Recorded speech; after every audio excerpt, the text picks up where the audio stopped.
Hello students, welcome to our YouTube channel maths physics वाला।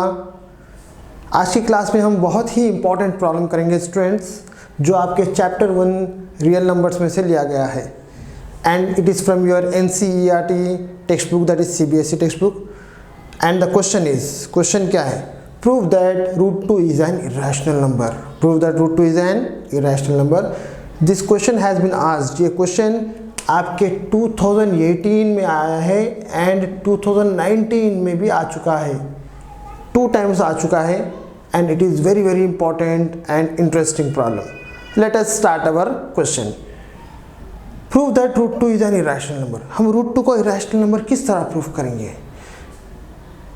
Mathematics में 3 types of proofs होते हैं student. एक होता है काउंटर मेथड और एक मेथड होता है डायरेक्ट एंड इनडायरेक्ट प्रूफ, और एक मेथड होता है कॉन्ट्राडिक्शन मेथड। तो हम √2 को जो इरेशनल नंबर प्रूफ करेंगे वो कॉन्ट्राडिक्शन मेथड से प्रूफ करेंगे। किससे प्रूफ करेंगे स्टूडेंट्स? हम कॉन्ट्राडिक्शन मेथड। कॉन्ट्राडिक्शन मेथड से हम इसे प्रूफ करेंगे। सो कॉन्ट्राडिक्शन मेथड किसे कहते हैं? कॉन्ट्राडिक्शन मेथड किसे कहते हैं? हम पहले √2 को हमें प्रूफ करना है इरेशनल नंबर, पर हमें सपोज करना होगा कि √2 रैशनल नंबर है। जब हम √2 को रैशनल नंबर ऑपोजिट सपोज करेंगे, अगेंस्ट, हमें सपोज करना होगा अगेंस्ट, उसे ही कहते हैं कॉन्ट्राडिक्शन मेथड। हमें सपोज करना होगा अगेंस्ट। जब हम कोई चीज़ को अगेंस्ट सपोज करेंगे तो हमें सारे के सारे कॉन्ट्ररी स्टेटमेंट्स आएंगे, अगेंस्ट स्टेटमेंट्स आएंगे। जैसे कि मैं आपको बिल्कुल ईजी एग्जाम्पल देता हूँ। हम अगर आलू को टमाटर ले लें और टमाटे को आलू ले लें तो हमें सारे कॉन्ट्ररी स्टेटमेंट्स आएंगे, सारे ऑपोजिट स्टेटमेंट्स आएंगे। जैसे कि आलू वाइट कलर का होता है, टमाटर लाल कलर का होता है। आलू बहुत हार्ड होता है, टमाटर सॉफ्ट होता है। आप टमाटर को इजी से कट कर सकते हो नाइफ से, पर आलू को बहुत तेज़ी से कट करना पड़ता है। तो ये सारे कॉन्ट्ररी स्टेटमेंट से हम एट लास्ट ये कहेंगे कि आलू आलू ही है और टमाटर टमाटर ही है। आप आलू को टमाटर नहीं कह सकते हो और टमाटर को आलू नहीं कह सकते हो। सो इसे कहते हैं contrary statements. So at last जो चीज़ है वही रहेगी, वो चेंज नहीं होगी। उसी तरह हम √2 को जब इरेशनल नंबर प्रूफ करेंगे तो हम कॉन्ट्राडिक्शन मेथड से फर्स्ट √2 को हम सपोज करेंगे कि √2 रैशनल नंबर होगा। So let √2 be a rational number. हम क्या सपोज करेंगे students? Let √2 be a rational number. Let √2 be a rational number. अगर √2 रैशनल नंबर होगा, अगर √2 रैशनल नंबर होगा तो हम √2 को किस तरह एक्सप्रेस करेंगे? You know every rational number can be express in the form of, yes, every rational number can be express in the form of p/q। आप p और q के प्लेस पे a और b भी ले सकते हो। सो देन अगर √2 रैशनल नंबर होगा तब हम √2 को किस तरह एक्सप्रेस करेंगे स्टूडेंट्स? a/b के फॉर्म में हम एक्सप्रेस कर सकते हैं। अगर हम a/b के फॉर्म में इसे एक्सप्रेस करेंगे तो ये a और b क्या होगा? a और b सिंपलेस्ट फॉर्म में होगा। सिंपलेस्ट यानी वो कौन से भी टेबल में कैंसिल नहीं होगा। जैसा कि फॉर एग्जांपल अगर आप 6/10 ले ले, 6 and 10 कौन से टेबल में कैंसिल होगा? 2 3s are 6, 2 5s are 10। सो 6/10 हो जाएगा 3/5। सो 3 and 5 हमें लेना होगा। So 3/5। So a and b को प्राइम्स होंगे क्योंकि 3 and 5 को प्राइम नंबर्स हैं। So where a and b are co-primes, where a and b are co-primes। सो हमें a and b को co-primes लेना होगा। सो अगर √2 रैशनल नंबर होगा तो हम √2 को a/b के फॉर्म में एक्सप्रेस कर सकते हैं। अगर हम √2 को a/b के फॉर्म में एक्सप्रेस करेंगे तो a and b क्या होगा स्टूडेंट्स? को-प्राइम्स होगा। a and b क्या होगा? को-प्राइम्स होगा। को-प्राइम्स का मीनिंग होता है उसका जो कॉमन फैक्टर होगा वो सिर्फ एंड सिर्फ 1 होगा, अदर देन 1 नहीं होगा। That means 1 is only the common factor. 1 is the only common factor. 1 is the only common factor. जैसे कि मैंने ले लिया था 3/5। 3 and 5 का कॉमन फैक्टर क्या होगा students? 3 into 1, 5 into 1। 1 common factor होगा, अदर देन 1 कॉमन फैक्टर नहीं होगा। वैसे नंबर्स को हम कहेंगे को-प्राइम्स। क्या कहेंगे स्टूडेंट्स? को-प्राइम्स। अब आगे हम बढ़ते हैं। यहाँ क्रॉस मल्टीप्लाई कर दें, √2 into b is equal to √2 into b is equal to a. आप क्रॉस मल्टीप्लाई कर दें, इसके बाद आप कर दें स्क्वायरिंग ऑन बोथ साइड्स, दोनों जगह स्क्वायरिंग कर दें। अगर आप दोनों जगह स्क्वायरिंग करें तो आपको क्या आएगा, लेट अस चेक इट। अगर हम दोनों जगह स्क्वायरिंग करें तो क्या आएगा, √2 होल स्क्वायर क्या होगा स्टूडेंट्स, यस √2 होल स्क्वायर होगा 2। बी का स्क्वायर क्या होगा, yes it will be b square is equal to a का स्क्वायर क्या होगा, ए स्क्वायर।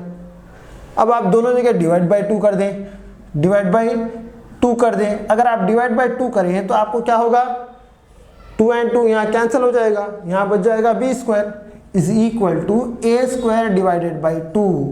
हम इसे किस तरह रीड करेंगे, अगर आप बी स्क्वायर को क्लोज कर दें तो इसे हम इस तरह भी रीड कर सकते हैं, 2 डिवाइड्स ए स्क्वायर। इसे हम किस तरह रीड करेंगे स्टूडेंट्स, 2 डिवाइड्स ए स्क्वायर। तो ये स्टेप का मीनिंग होगा 2 डिवाइड्स ए स्क्वायर, 2 डिवाइड्स ए स्क्वायर। अगर 2 डिवाइड्स ए स्क्वायर होगा तो 2 डिवाइड्स ए भी होगा। अगर 2 ए स्क्वायर को डिवाइड करेगा तो ए को भी डिवाइड करेगा, इसे कहते हैं इक्वेशन 1। नो यहाँ बहुत इंटरेस्टिंग पॉइंट आएगी, 2 डिवाइड्स ए का मीनिंग क्या होगा। अगर हम 2 डिवाइड्स ए का मीनिंग ज़रा अच्छी तरह समझें तो ये इस तरह होगा, 2 डिवाइड्स ए। इसका मीनिंग ये होगा कि ए जो होगा वो मल्टीपल ऑफ 2 होगा, ए जो होगा वो multiple of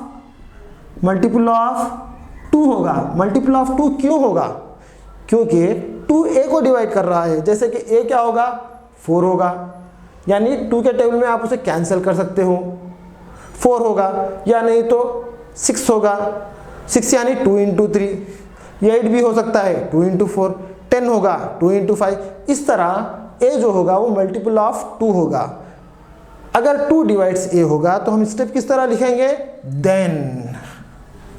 then A can be expressed as, then हम ए को किस तरह एक्सप्रेस कर सकते हैं, multiple of 2 into some number. वो सम नंबर क्या होगा स्टूडेंट्स, सी। जैसे कि अगर आप ले ले 8, 2 इंटू 4, 10 ले ले 2 इंटू 5, 12 ले ले 2 इंटू 6। इस तरह आप ए को मल्टीपल ऑफ 2 एक्सप्रेस कर सकते हैं। Where c is where c belongs to integers, where c belongs to integers. So c कौन से सेट से आएगा, सी इंटीजर सेट से आएगा। जैसे कि सी 1 भी हो सकता है 2 इंटू 1, 2 भी हो सकता है 2 इंटू 2, इस तरह होगा। अगर 2 डिवाइड्स ए होगा तब हम ए को मल्टीपल ऑफ 2 एक्सप्रेस कर सकते हैं। अगेन आप स्क्वायरिंग ऑन बोथ साइड्स कर दें, जिस तरह आपने पहले किया था, स्क्वायरिंग ऑन बोथ साइड्स कर दें। अगर आप स्क्वायरिंग ऑन बोथ साइड्स करें तो आपको स्टेप किस तरह आएगा, ए का स्क्वायर क्या होगा स्टूडेंट्स, ए का स्क्वायर होगा ए स्क्वायर, 2 का स्क्वायर होगा 2 स्क्वायर। इस तरह आपको स्टेप्स आएंगे, इस तरह आपको स्टेप्स आएंगे। तो ए का स्क्वायर क्या होगा स्टूडेंट्स, ए का स्क्वायर ए स्क्वायर होगा इज इक्वल टू 2 का स्क्वायर 4 होगा और सी का स्क्वायर सी स्क्वायर होगा। पर हमें ए स्क्वायर का आंसर क्या आया है, let us check here. A square का आंसर हमें 2b स्क्वायर आया है। So in place of a square आप रिप्लेस कर दें 2b स्क्वायर। क्या रिप्लेस कर दें students, 2b square is equal to 4c square. So since a square is equal to 2b square, हमने ए स्क्वायर के प्लेस पे 2b स्क्वायर रिप्लेस कर दिया है। अब यहाँ आप 2 के टेबल में से कैंसिल कर दें, 2 1s are 2 2s are 4। Again divide by 2 करें, जिस तरह हमने यहाँ किया था डिवाइड बाई 2 उसी तरह आप करें, डिवाइड बाई 2। अगर आप डिवाइड बाई 2 करें तो आपको क्या आएगा answer, let us check it. Divide by 2 करें तो 2 चल जाएगा, यहाँ सी स्क्वायर बच जाएगा, c square is equal to b square by 2। अगर हम सी स्क्वायर को क्लोज कर दें तो इसे हम किस तरह रीड करेंगे स्टूडेंट्स, 2 डिवाइड्स बी स्क्वायर। किस तरह रीड करेंगे स्टूडेंट्स हम, 2 divides B square. That means ये स्टेप का मीनिंग होगा 2 डिवाइड्स बी स्क्वायर। ये स्टेप का मीनिंग क्या होगा स्टूडेंट्स, 2 डिवाइड्स बी स्क्वायर। अगर 2 डिवाइड्स बी स्क्वायर होगा तो क्या होगा, 2 डिवाइड्स बी भी होगा, 2 डिवाइड्स बी भी होगा। इसे कहते हैं इक्वेशन 2। हमें इक्वेशन 1 एंड इक्वेशन 2 क्या आया है स्टूडेंट्स, इक्वेशन 1 हमें आया है 2 डिवाइड्स ए एंड इक्वेशन 2 क्या आया है हमें स्टूडेंट्स, 2 डिवाइड्स बी। ये इक्वेशन 1 एंड इक्वेशन 2 का मीनिंग ये होगा, ये इक्वेशन 1 एंड इक्वेशन 2 का मीनिंग ये होगा कि 2 जो होगा वो common factor of a and b होगा। The meaning of equation 1 and equation 2 is 2 divides a and 2 divides b का मीनिंग ये होगा कि 2 कॉमन फैक्टर हो जाएगा ए एंड बी का। अगर आपको 3 डिवाइड्स ए 3 डिवाइड्स बी आए तो 3 कॉमन फैक्टर हो जाएगा ए एंड बी का। अगर आपको 5 डिवाइड्स ए 5 डिवाइड्स बी आ जाए तो 5 कॉमन फैक्टर हो जाएगा ए एंड बी का। पर हमने ए एंड बी को क्या सपोज किया था स्टूडेंट्स? हमने ए एंड बी को को प्राइम सपोज किया था। हमें कॉमन फैक्टर अदर देन 1 नहीं होना चाहिए था, पर हमें कॉमन फैक्टर अदर देन 1 आ चुका है। दैट मीन्स हमें कॉमन फैक्टर 2 आ चुका है ए एंड बी का। So from equation 1 and equation 2 what we can say? From equation 1 and equation 2 we say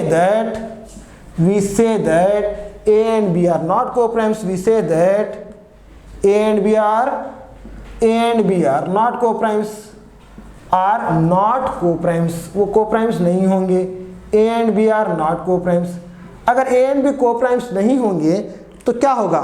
हमने जो स्टेटमेंट अज्यूम किया था, जो सपोज किया था, वो हमारा स्टेटमेंट रॉन्ग हो जाएगा। दैट मीन्स हमने जो अजम्पशन किया था वो रॉन्ग हो जाएगा। So from 1 and 2 we see that a and b are not coprimes, which contradicts ये कॉन्ट्राडिक्ट करेगा हमारे स्टेटमेंट को। विच contradicts our assumption,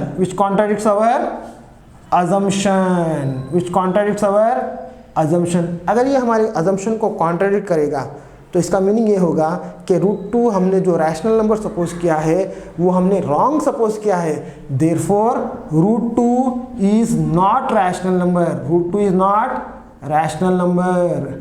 √2 rational number नहीं होगा, it is an irrational number. It is an irrational number. तो √2 क्या हो जाएगा स्टूडेंट्स?